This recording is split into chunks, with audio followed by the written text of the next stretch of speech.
I, 25M, have been crying nonstop this Christmas and really need advice. My boyfriend Noah, 24M, and I have been together for 6 months and things were perfect until I discovered some disturbing things about his relationship with his roommate. I met Noah at our local LGBT center where I volunteer on weekends. He had just started coming to the support group meetings, having recently come out to his family. We instantly clicked over our shared love of indie music and horror movies. He was funny, caring, and seemed to understand me in a way no one else had before. Our first date was at a small coffee shop where we talked for hours about everything from our coming out stories to our dreams for the future. Noah told me about his conservative family struggle to accept him, and how his best friend Bree, 28F, had been his rock through it all. I was touched by their friendship and how she had supported him through such a difficult time. I currently live with my parents and am planning to move out next month. Noah lives in a 3-bedroom house with Bree, whom he met 4 years ago in college. They became friends after being paired for a group project and have been inseparable since. When I first started dating Noah, I thought their closeness was sweet.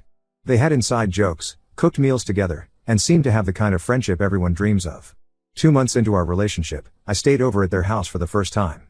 I assumed Noah and I would sleep in his room, but he casually mentioned that he usually sleeps in Bree's room. When I asked why, he explained that they had been sleeping in the same bed for the past year. He said it started when he was going through severe depression after coming out, and having someone next to him helped with his anxiety. I tried to be understanding at first. After all, Noah is gay and Bree is a woman, nothing could happen between them, right? But something about their sleeping arrangement made me deeply uncomfortable. My last relationship ended because my ex cheated on me with his straight best friend who later turned out to be not so straight. The trauma from that betrayal still affects me. Every time I brought up my concerns about their sleeping arrangement, Noah would get defensive. He accused me of being controlling and said I was trying to change who he was. He insisted his friendship with Bree was non-negotiable and that I needed to accept it if I wanted to be with him. Things got more complicated when I learned that Noah and Bree had slept together 5 weeks before we started dating. Noah swore it was a drunken mistake that meant nothing to either of them. But Bree's behavior tells a different story. From the moment we met, she has been cold and hostile towards me. She makes snide comments about how she knew Noah first and how some things are just between best friends. Last month, we all went to a concert for Noah's favorite band. During a slow song, Bree got emotional and wrapped her arms around Noah's neck. She was crying and kept kissing his neck and cheek, all while shooting glances in my direction. When I tried to talk to Noah about it later, he said she was just drunk and emotional about the song. But her behavior seemed more like a jealous lover than a platonic friend. Bree also has a habit of accidentally walking in on us when Noah and I are having private moments. She'll barge into his room without knocking, or suddenly need something from the bathroom when we're showering together. Once, she even climbed into bed with us in the middle of the night, claiming she had a bad dream. The situation reached a breaking point this Christmas. After multiple fights, Noah and I had reached a compromise that he would limit sleeping with Bree to once a month. He promised to start sleeping in his own room more often, especially when I stayed over. I thought we were finally making progress. But today, Noah casually mentioned that he's been sleeping in Bree's bed for the past 2 nights. When I got upset, he turned it around on me and said I was being ridiculous. He asked why I couldn't trust him when he's given me no reason not to. But hasn't he? The constant boundary crossing, the defensive behavior, the way he prioritizes Bree's feelings over mine, it all feels wrong. What makes this harder is that Noah is my first serious relationship since coming out. Before him, I had almost given up on finding someone who would understand and accept me. We connect on so many levels, and when Bree isn't around, everything is perfect. He makes me feel loved and valued in a way I've never experienced before. But I can't shake the feeling that something isn't right. The way Bree looks at him, how protective she is of their relationship, and how defensive Noah gets when I express concerns, it all feels too familiar. I've been through this before, watching my ex slowly pull away while insisting nothing was wrong with his friendship. I've blocked Noah's number because I need space to think. My friends are divided, some say I'm overreacting since Noah is gay, while others think their relationship is inappropriate regardless of sexuality. I feel like I'm going crazy. Am I being irrational for not wanting my boyfriend to share a bed with someone else? Should I just accept their sleeping arrangement since he says he's gay? Or am I right to feel uncomfortable? I really need outside perspective because I can't tell anymore if I'm letting my past trauma cloud my judgment or if my instincts are trying to protect me from another heartbreak. Update 1: After my initial post, I took everyone's advice to step back and think things through. After blocking Noah on Christmas, I couldn't bear to be alone with my thoughts at home, so I went to stay with my best friend Matt. He's known me since high school and was there for me during my last breakup, so he understood what I was going through. Noah kept trying to reach me through different channels. He called my parents, messaged our mutual friends, and even showed up at the LGBT center during my volunteer hours. His messages ranged from worried to angry, 1 minute saying he was concerned about my mental state, the next accusing me of being immature by blocking him. After a week of no contact, I finally agreed to meet him at a cafe last weekend. I chose a public place because I didn't trust myself to maintain boundaries in private. When I arrived, Noah looked terrible. He said he hadn't been sleeping well, ironically, since he had Bree to cuddle with every night, and that he missed me desperately. He launched into what seemed like a rehearsed speech about how sorry he was for dismissing my feelings. He claimed he had a long talk with Bree, and they both agreed to set better boundaries. Noah promised to sleep in his own room from now on and said he understood why their closeness made me uncomfortable. He even showed me a photo of his cleaned up room, saying he was ready to make it his primary sleeping space again. I wanted so badly to believe him. The way he looked at me with those sincere brown eyes, reaching across the table to hold my hand, it was everything I'd been missing. So against my better judgment, and ignoring Matt's warnings, I agreed to give our relationship another chance. 3 days ago, I went to Noah's house to help him pack. He's supposed to move in with me next month when my new apartment lease starts, and we had planned to sort through his things together. While he was taking a shower, I was going through his closet, separating clothes he wanted to keep from ones to donate. That's when I accidentally knocked over a box of books. As I was picking them up, I noticed a leather-bound journal. The cover had Bree's name on it, and it was filled with recent entries. I know reading someone's private journal is wrong, but something in my gut told me to open it. The first entry I saw was from 2 months ago, right when Noah and I had our first fight about his sleeping arrangement with Bree. She wrote about how much she loved falling asleep in Noah's arms, how their bodies fit perfectly together, and how she wished they could be more than friends. But what really made my stomach turn were the entries from before Noah and I started dating. Contrary to what Noah told me about their one-night stand being a drunk mistake, Bree's journal painted a very different picture. She wrote about their deep emotional connection, their physical chemistry, and how their night together was actually planned and sober. Worse still, she detailed how they continued sleeping together during the first month of my relationship with Noah. There were entries about their intimate moments, not just sex, but deep conversations about their feelings for each other. Noah had apparently told her he was confused about his sexuality and wasn't sure if he was gay, bisexual, or just in love with her specifically. She wrote about how hard it was watching him date me while still sharing intimate moments with her. The most recent entry was from just last week, while I was staying at Matt's place. Bree wrote about how Noah kissed her one night, telling her he was still confused about his feelings and wasn't sure if he was making the right choice by moving in with me. My hands were shaking so badly I could barely hold the journal. When Noah came out of the shower, I confronted him with it. At first, he tried to deny everything, claiming Bree had an overactive imagination. But when I started reading specific entries out loud, he broke down. He admitted that his relationship with Bree had always been more than friendship. They had been dancing around their feelings for years, occasionally crossing lines but never fully committing to each other. He said he genuinely fell for me and thought being with me would help him move on from Bree, but he couldn't ignore their connection. I felt like I was going to be sick. Every night they spent together, every time he dismissed my concerns, every moment I felt crazy for being jealous, it was all based on lies. Our entire relationship started while he was still involved with Bree, and he had been stringing us both along ever since. I called Matt to pick me up immediately. While I was waiting, Noah kept begging me to stay and talk things through. He promised to cut off all contact with Bree, even offering to move out that day. But how could I believe anything he said anymore? Later that night, Bree had the audacity to message me.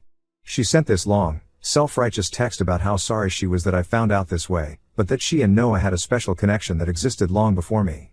She actually suggested that maybe we could all sit down together and figure out some arrangement that would make everyone happy. As if I would ever agree to share my boyfriend with someone who helped him lie to me for months. I'm back at Matt's place now. My parents offered to let me move back home, but I can't handle their sympathy right now. They really like Noah, and I can't bear to explain to them how thoroughly I was fooled. Matt has been incredible through all of this, letting me cry and rant at all hours, making sure I eat, and never once saying I told you so even though he had expressed doubts about Noah and Bree's relationship from the start. I feel like such an idiot for ignoring all the red flags. Everyone in the comments of my first post warned me that something wasn't right, but I wanted so badly to believe Noah was different. Now I don't know what to do. Should I tell our mutual friends the truth about them? Should I just disappear and never look back? How do I even begin to trust anyone again after this?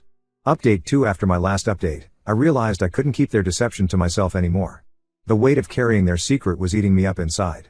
I decided to tell our mutual friends what happened, sending screenshots of the most revealing journal entries to our group chat.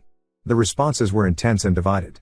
Some friends like Sarah and James immediately cut ties with Noah and Bree, disgusted by their manipulation. Others, particularly Noah's college friends, accused me of violating Bree's privacy by reading and sharing her journal entries. They said I was being vindictive and trying to ruin their reputations. But then something unexpected happened. A guy named Alex from Noah's workplace reached out to me through Instagram. He said he had dated Bree for 2 months last year when she claimed to be single. Their relationship ended suddenly when she said she wasn't ready for commitment. Alex told me he often saw her being unusually intimate with her gay best friend Noah, but whenever he questioned it, Bree would remind him that Noah was gay and he was being homophobic for suggesting otherwise. After Alex's message, 2 other guys came forward with similar stories. One had dated Bree for 3 months, another for 6 weeks. Both relationships ended the same way, with Bree pulling away while maintaining her intense friendship with Noah. Meanwhile, Noah would date men, using his friendship with Bree as proof that he was completely gay and not interested in women. The most eye-opening message came from Noah's ex-boyfriend Jake. He reached out saying he went through exactly what I did last year. Noah had given him the same excuses about Bree being just a friend and about being completely gay. Jake described identical patterns: the shared bed, the boundary crossing, the gaslighting when he expressed concerns. Jake eventually caught them being intimate and got the same story about Noah being confused about his sexuality. Armed with all this information, I confronted Noah one last time. Instead of his usual denials, he finally broke down and told the truth. He admitted that he and Bree had been in love since college but were both too scared to commit. They used other relationships as covers while maintaining their emotional and physical connection. He claimed he truly cared for me and Jake, but could never fully commit because of his unresolved feelings for Bree. A week after my confrontation, Noah and Bree made their relationship official on social media. They posted this long, self-righteous statement about finally embracing their truth and how they were tired of hiding their real feelings. They painted themselves as victims of societal pressure and fear, completely glossing over how many people they hurt along the way. What shocked me most was how many friends congratulated them. People who knew what they did to me, Jake, and others were suddenly celebrating their beautiful love story. Some even suggested that I should be happy for them finally finding the courage to be together.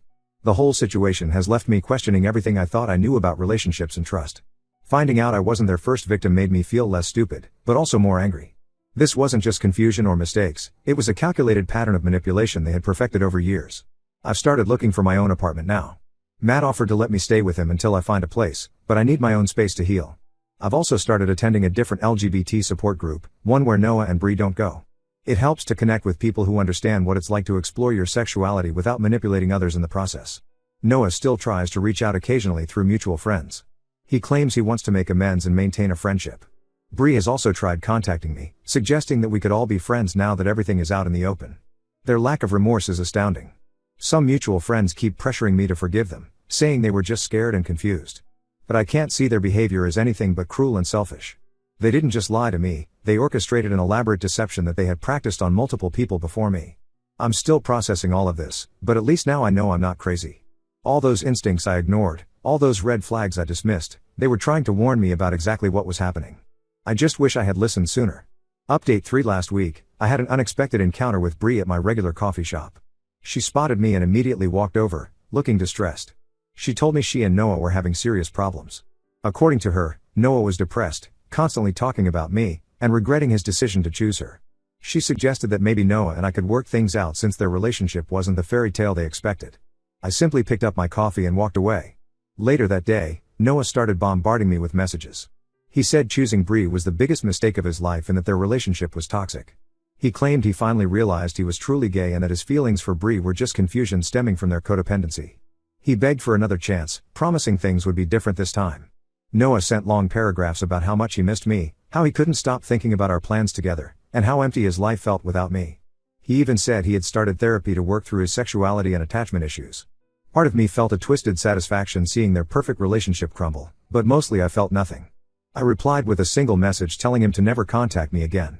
I explained that his sexuality wasn't the issue, his dishonesty and manipulation were. I told him I hoped he would figure himself out, but it wouldn't be with me as his backup plan. The next day, Matt called to warn me that Noah and Bree were spreading a different version of events. They were telling people that I was harassing them, trying to break up their relationship, and couldn't accept that Noah had chosen Bree. Some of our mutual friends actually believed them and started sending me angry messages about letting go and moving on. That was the final straw. I posted everything: the journal screenshots, messages from their other exes, their own admissions of guilt, and the recent messages where they tried to get me back, in our friend group. Then I blocked everyone connected to them and deleted my social media accounts. I was done playing their games. I moved into my new apartment last week, and it feels like a fresh start. Matt and a few other true friends helped me move and have stuck by me throughout this mess. My new place is in a different part of town, far from their usual haunts. I've even started seeing someone new, casually and slowly, but it feels honest and real in a way things with Noah never did. Looking back, I realize that Noah and Bree are perfect for each other. They're both manipulative people who care more about their own desires than who they hurt along the way. They can continue their toxic cycle with each other or find new people to deceive. Either way, I'm done being part of their story. To everyone who told me to trust my gut in my first post, thank you. You were right.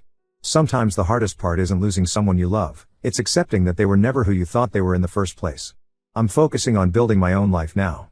I've thrown myself into my work, started taking boxing classes as an outlet for my anger, and am planning a trip with Matt and some friends. For the first time in months, I'm actually excited about the future. Some stories don't need a perfect ending, sometimes walking away is the best ending you can write for yourself.